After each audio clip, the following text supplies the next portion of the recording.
Hello friend, જય શ્રી કૃષ્ણ. મારી ચેનલમાં તમારું સ્વાગત છે. આજે આપણે બનાવશું રસાવાળું ચણાનું શાક.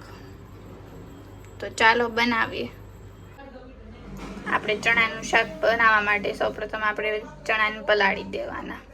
તો મેં આ અગાઉથી 8 કલાક માટે પલાળી નાખ્યા હતા. હવે આપણે આનું શાક બનાવશું. તો પહેલાં આપણે આને બાફી નાખશું.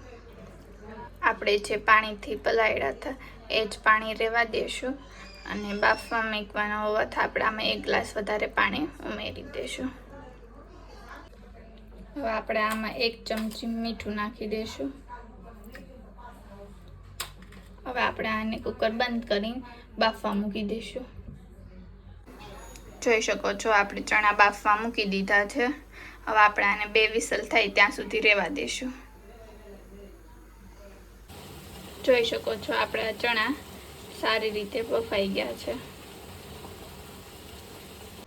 ચણાનું શાક બનાવવા માટે આપણે 1 તમાલપત્ર અને 1 લાલ મરચું લઈ લીધું અને ગ્રેવી બનાવવા માટે આપણે 2 નાના સાઈઝના કાંદા લઈ લીધા હતા, થોડું લસણ લઈ લીધું છે, 1 મરચું લઈ લીધું છે અને 2 મીડિયમ સાઈઝના ટમેટા લઈ લીધા છે.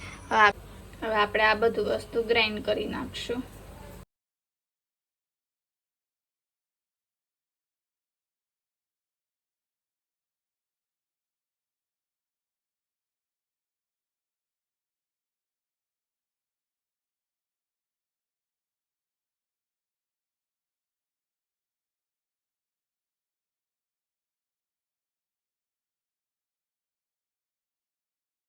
તમે જોઈ શકો છો આપણે બધી વસ્તુને સારી રીતે ગ્રાઇન્ડ કરી નાખ્યું છે. તો ચાલો હવે આપણે શાક બનાવીએ. હવે આપણે આમાં નાખી દઈશું 3 ચમચી તેલ.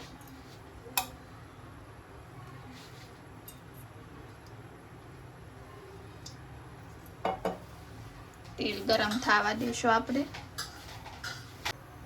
તેલ ગરમ થઈ જાય એટલે આપણે આમાં નાખી દઈશું 1 ચમચી હિંગ, 1 ચમચી રાઈ, અડધી ચમચી જીરું.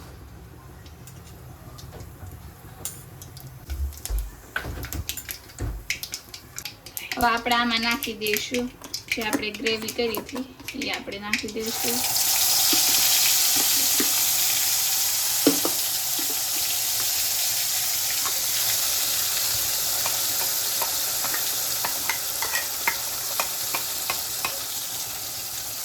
આપણે આને સારી રીતે મિક્સ કરી નાખશું.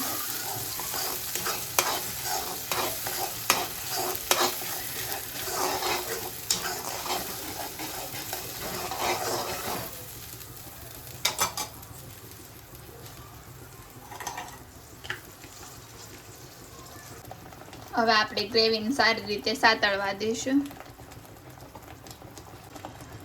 આપણે લાલ મરચું ને તમાલપત્ર ભૂલી ગયા હતા એટલે હવે આપણે નાખી દઈશું. જોઈ શકો છો આપણી ગ્રેવીમાંથી સારી રીતે તેલ છૂટું પડી ગયું છે. હવે આપણે આમાં નાખી દઈશું 1 ચમચી ચણાનો લોટ.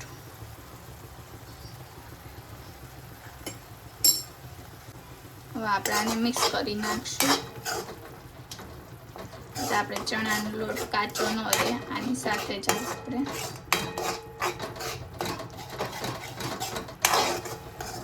હવે આપણે આમાં નાખી દઈશું 1 ચમચી મીઠું. આપણે ચણામાં નાખેલું છે એટલે ઓછું નાખશું આપણે. ત્યાર પછી 1 ચમચી જીરું નાખી દઈશું, અડધી ચમચી હળદર નાખી દઈશું.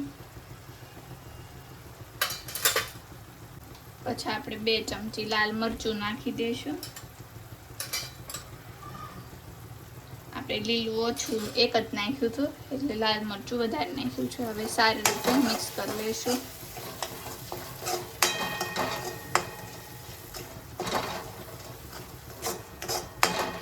જોઈ શકો છો આપણી ગ્રેવી એકદમ મસ્ત રેડી થઈ ગઈ છે.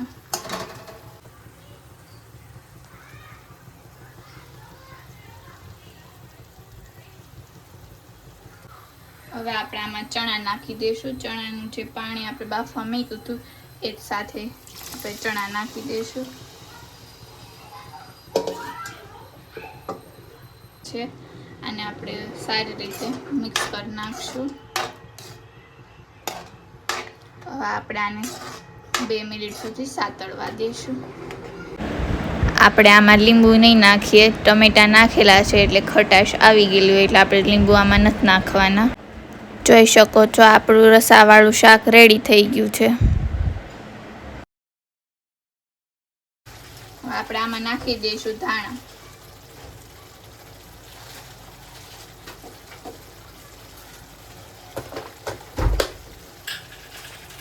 હવે આપણે આને સારી રીતે મિક્સ કરી નાખશું. તો આપણું ગ્રેવીવાળું શાક ચણાનું રેડી છે. આપણું ટેસ્ટી એવું ચણાનું શાક રેડી થઈ ગયું છે. જો ફ્રેન્ડ્સ, મારો વિડીયો ગમ્યો હોય તો લાઈક કરજો. નવા વિડીયો જોવા માટે સબસ્ક્રાઈબ કરજો. Thank you for watching.